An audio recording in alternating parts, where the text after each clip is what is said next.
everyone, how's it going? So I honestly can't tell you how grateful and excited I am to film this video because this is my 20,000 subscriber Q&A video. I just want to say thank you, and I really hope that you have gained something out of my content and that it has helped you in some way. I put out a post on my Instagram asking you guys to send in your questions, and I will link my Instagram below, and a bunch of you sent in questions in a temporary video that I put up on YouTube. So I have collected all of those, combined them, and let's just start answering some of them. And I have a funny suspicion that this video may have to come in 2 parts, but let's just get started and see how we get along. And also, just while I search for the questions, a big thank you, by the way, for you guys sending your questions in.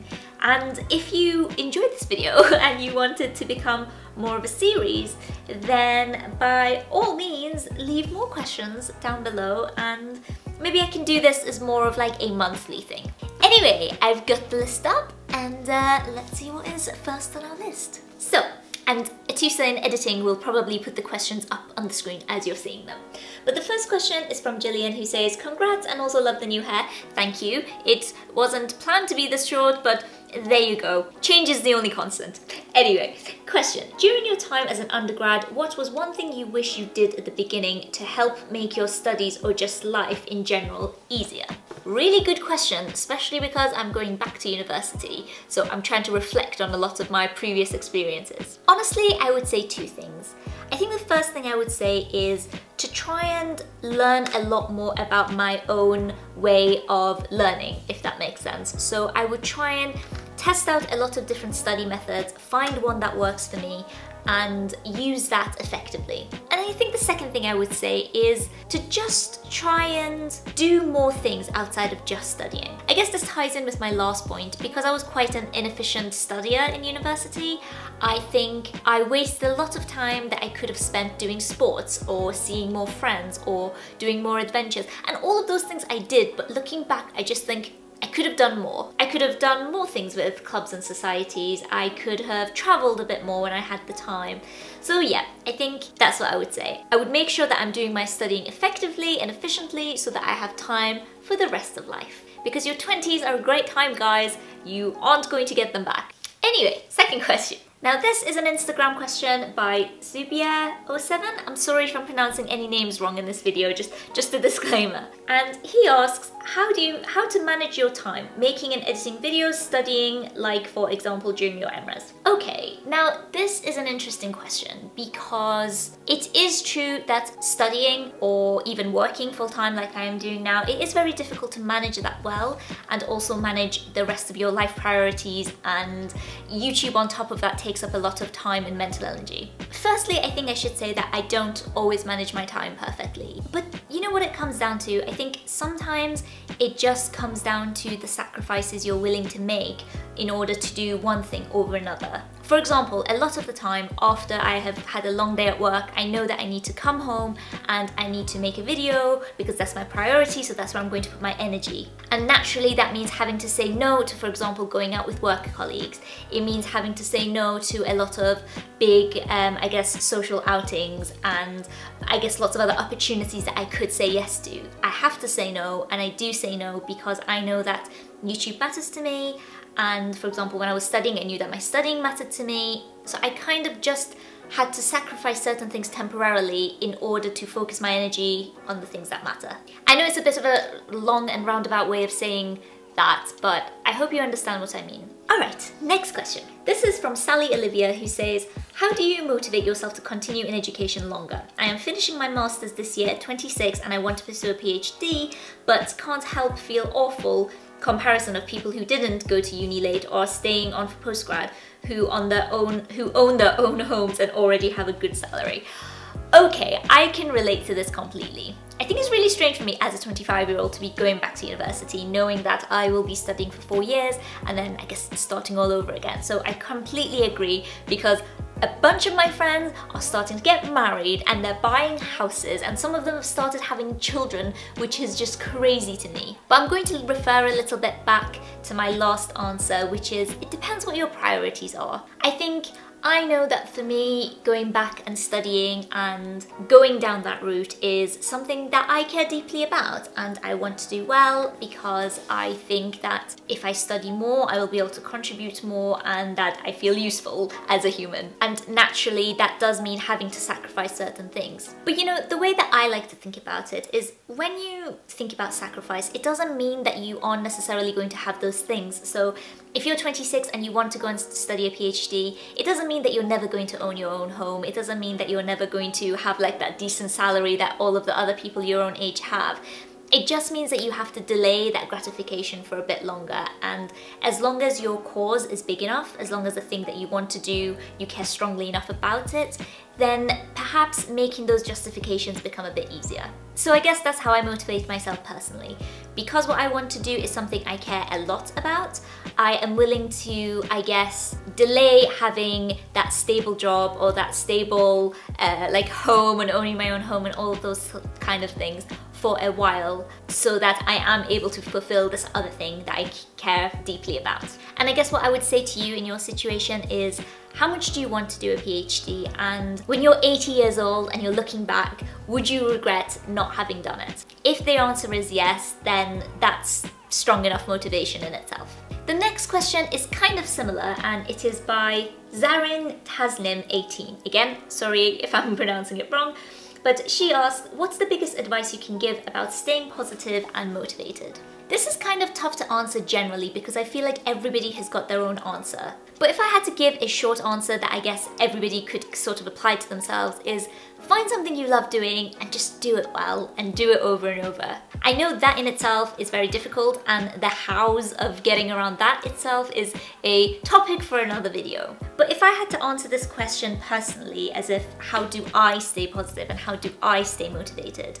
The true answer is that I genuinely think I look at the world like a child looks at the world. Like, everything excites me, I have a lot of energy, I'm curious about everything, about everyone. I want to do loads of things, I want to meet lots of people, I want to try out lots of new things. And I think if you try and look at things past just what they are, then things become exciting, and the more excitement you can build in what you're doing and in your life, I think that helps to keep you positive and motivated. So I guess to give an example that maybe we can all relate to, when you're studying, it's so easy to look at it as work and think, oh, I'm in school, I have to do this, I'm in university, I have to do this.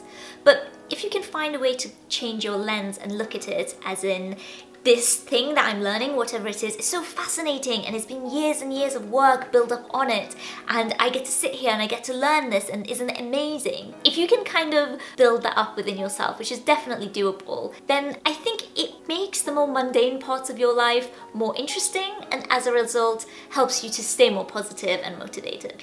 And I want to refer a video here. Somebody called John Fish, you probably already know him, but he made a really interesting video about the 3 words that got him to Harvard and that are getting him through his university experience. And they were, just keep playing. And I love that video because he was talking about how you should, you know, firstly keep playing the game, as in whatever you started, keep going, but also keep playing in the sense of look at things as if they are fun, look at things as if they're a game, and that will help you. And I'll link that video below because it's a fantastic video and I love John Fish. But yeah, that's how I see things too, and I cannot agree with him more. Okay, so the next question is an Instagram DM from Ethera_30. And they ask, I've been confused on why some people directly opt for the MBBS on undergraduate degree while others go to med school, which is after you are a graduate. I don't seem to understand the difference. It would be great if you can clear it out. Thank you. Yes, I can clear that out. So basically when we say medical school, it can be undergraduate or postgraduate. The distinction is that in the UK, if you are 18 years old and you're applying to university for the first time, you can directly apply to medicine and go and study a medical course and learn to become a doctor, a physician. There is on top of that the option of going and studying a degree first, and after that applying to medicine as a second degree. Now that can be either to an undergraduate course, or it could be to specialized postgraduate courses that some universities offer. I think I understand your confusion here, because in the UK you can study medicine either as a first degree or as a second degree. But a lot of countries, for example America, Canada, and a lot of other places have a system where you have to do medicine as postgraduate. So in your first degree, you can choose majors in, I guess, biology and sciences and do pre-med courses. And then after those 4 years, then apply to a medical school. So the systems are a little bit different depending on what country you're in, but I hope that answers your question. Next, we have a question from Halima Kanum, who says, sending you much love. Question, tips on how to apply for lab work experience as a biomed undergrad. Okay, amazing question. And a very handy one since the summer is rolling around now, so a bunch of you guys who want to go and get lab experience, this is your perfect time, start applying. I have made a few videos about this already, so I will link those below, and this includes a really helpful video that I made with my friend Alex, who actually did a year of work experience in a lab as an undergraduate student, and she talks all about her experience, and it's super useful. So I will link some resources for you down below so you can chase that up, and good luck. The next question is from Instagram by the Eden Network, who asks, what's one thing you wish you knew when starting out in medicine? That's my Q&A question. Thank you for your question. So I suppose you're saying, what do I want to know now? Because I haven't actually started my medicine course yet. And that's a difficult question to answer because there are so many things that I want to know. And I guess I'm in the process of trying to find some of them out now. But if it helps, Kenji and I filmed a video together where I basically asked them a bunch of questions about what it's like to be a medic, what it's like to go back to university. And he shared with me all of these experiences. So I think a lot of the questions that I wanted to ask before starting in September, I asked Kenji. So perhaps I can link that video below and you can go and watch that. Next, we have another Instagram question by Peher Raw, who says, advice on how you revise for A-level biochem, maths and psychology. Again, I have got plenty of videos on this, and as I mentioned, Naz and I, Kharma Medic and I, made a video recently on his channel about how to study for A-levels. So go and check that out. We tried to put together a bunch of techniques and revision methods that we both use for A-levels and IB, and hopefully you'll find that useful. Next, we have got a question by Kate Sophia X. Okay, who asks, do you recommend taking maths over a language A-level with chemistry and biology? So many people are saying different things, but I would love to hear what you have to say.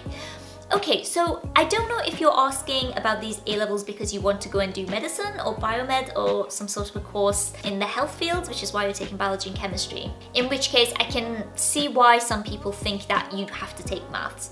But honestly, I don't think so. I think whether you do want to go and do medicine or biomed or something like that, or even if you don't, biology and chemistry are the two most important ones. I think a lot of people choose maths or physics either because they feel like they have to, or because the type of people who tend to like biology and chemistry are also the kind of people who tend to like physics and maths. But no, I think my personal view is whether you do want to follow that route or not, I would say if you want to take a language, then definitely do. I think the amazing thing about languages is that it gives you so many transferable skills, and doing a language A-level is challenging in a really good way. And if you aren't a big fan of maths, don't feel like you have to take it. And I guess on that note, a lot of people ask me for medicine and biomed and working in research, do you need to know a lot of maths? And no, you need to know basic maths, and any sort of statistical analysis and things that you do, you can either learn, or more often than not, you can collaborate with teams who are statisticians who can help you with that aspect. So don't take maths unless you're passionate about maths and you want to study it. If you want to do a language, it's an amazing A-level, you will learn loads of transferable skills, and it's cool to be able to speak another language. So that's what I think. Next, we have got a question from Yasmin __ who says, I'm staying in my city for university, debating whether to move out and live in uni accommodation or stay at home. Going to be studying medicine. Can you please share what your experience was like staying in halls? I think we'll be meeting in Birmingham. Awesome, I can't wait to meet you. So that is a good question, because if you had asked me this a few years ago, I would have said, you absolutely have to move out, you need to have the halls experience, like it's part of like the uni experience.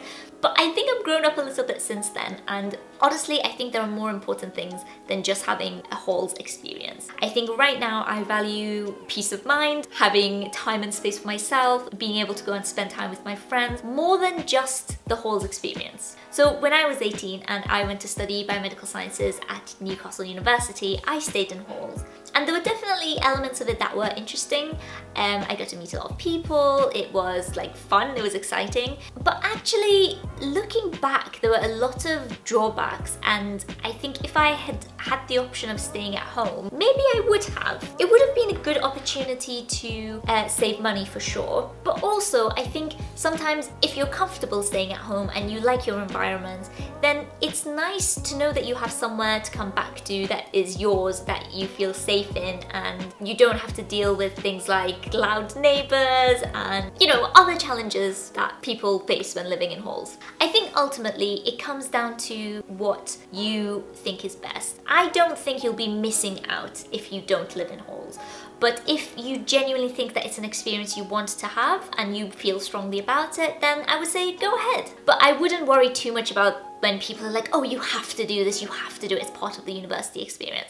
I know plenty of people who stayed at home who had just as good of an experience, so don't worry about it. You get to have home-cooked meals, which is a definite luxury that I missed out on when I was studying. The next question is another one by Pahar Raw that asks, different career options / degrees in the health field that are well paid in the UK other than medicine and dentistry. Okay, again, I've talked a lot about other courses and things that you can take and other jobs that they can lead to, so I will link the videos for that below. Next, we have another question from Instagram, and they ask, how do I use my work experience / volunteering to write a successful personal statement? I am aware that it will help to have a solid amount of volunteering, but at the end of the day, is it true that it often doesn't matter how much you have done, e.g. 4 months of volunteering versus a year, but rather how you actually describe your experiences in your personal statement? Okay, that is a really good question. That is a really good question, and I would like to make a whole video about that. But to answer the question briefly, I think what you're saying is both true and not true. So you're right, in certain aspects, it doesn't matter if you have shadowed 5 doctors versus shadowing 1. And it doesn't matter if you have volunteered at like 3 care homes as opposed to volunteering in 1. So in that sense, I guess the quantity doesn't really matter, it's what you gained from those experiences. But conversely, I think when it comes to lengths of time that you have stayed in places, yes, it's definitely good if you've got 4 months somewhere, that's amazing, and that gives you plenty of opportunity to learn lots of new things. But this is something I've learned recently, that if somebody has done the same thing for 4 months versus 1 year, the universities are like, okay, so both these individuals have got the similar experiences, but one has shown longer commitment than the other. Now, I don't mean to panic you, because if you have only had the opportunity to do 4 months, that's still great, that's still 4 months of commitment that you have done. But I think I'm just saying for people who have longer, so let's say you have a year to volunteer, instead of volunteering for 3 months and then be like, okay, so I've done it now, I don't need to do it anymore. If you have the option to continue, I would say do it, because when you do come to write your personal statement, they will see that, oh, actually, this person hasn't just done it for a short time, they've persevered for a really long time, so that just shows that they have a lot of commitment to doing medicine or whatever it is that you are doing the voluntary work for. But as I said, maybe I will make a more in-depth video on personal statements and work experience and things like that. So if you have any questions related to that topic specifically, do leave them below. But for now, I hope that satisfies your question. And last but not least, for part 1 of the video, which is this is part 1, part 2 will be coming, I have a question from Sanyak, who asks, how old were you when you knew what you wanted to do? Okay, so when I read this, it just made me laugh for some reason, because the first thought that came into my head was, you know, I still don't really know what I want to do. I don't think anyone ever really knows what they want to do. But I guess the question that you were asking was, how old was I when I knew I wanted to do science, medicine? Is that what the question is? Because if so, I'm going to just go back to what I just said of I still don't really know, because when I was very young, I remember I used to love animals and I wanted to be a vet. And when I asked my parents, they always say, yeah, you were obsessed and you were like, that's it, I want to become a vet, like this is what I want to do. And as I grew a little bit older, I wanted to do things like interior design or something to do with art, because that's just what my passion was at the time. And then fast forward to when I was around maybe 15, 16, 17, I started becoming more interested in health because I liked science.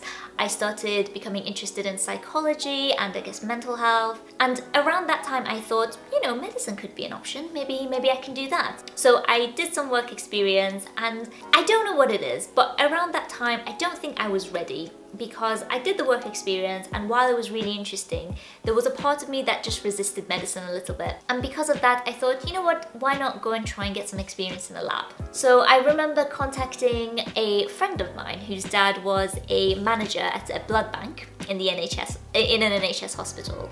And I managed to set something up and go and do shadowing for a day and see all of the cool stuff that they do in the pathology labs. And I thought, you know what, I could do this. I like the thought of this because it's health, but it's also in the lab. And it was because of that that I chose BIOMED. And when I did BIOMED, I was like, no, cancer research is what I want to do, because I had done some work experience. And I was like, no, research is definitely what I want to do. I want to do a PhD. Like this is definitely what I want to do. But I'm going to go and study a master's first and then apply to a PhD. And then I went and did that, and actually, instead of my master's getting me more excited about a PhD option, it made me realize that, you know what, I want to do medicine.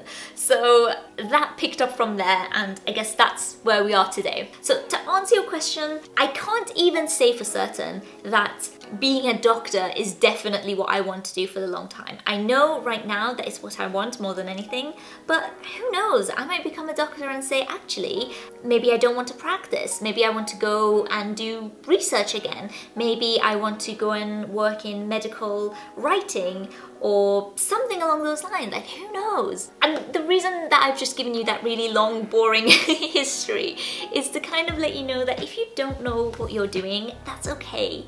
You don't need to have everything figured out. I don't think anybody really knows in the grand scheme of things what they want to do. I think the most important thing is knowing what your next step is and working towards taking that next step. And I know that's a really roundabout way of answering your question, but that's how I feel. That's the honest answer that I would give to that question. Okay then, my lovelies, we have gotten to the end of, oh my god, nearly dropped my laptop. Anyway, as I was saying, we have gotten to the end of part 1 of the question and answers, and I still have got a bunch of questions left, which I promised you guys I would answer. So that will be coming in part 2. In the meantime, if you have any questions or anything else that you would like to throw my way, please do. Like I said, this might become more of a regular series. If you enjoyed this video, do give it a thumbs up and subscribe and hang around and check out other things that you may or may not find useful on this channel. Okay, I guess I will sign off here. I hope you're having a great day, and until next time, take care, and I will see you later.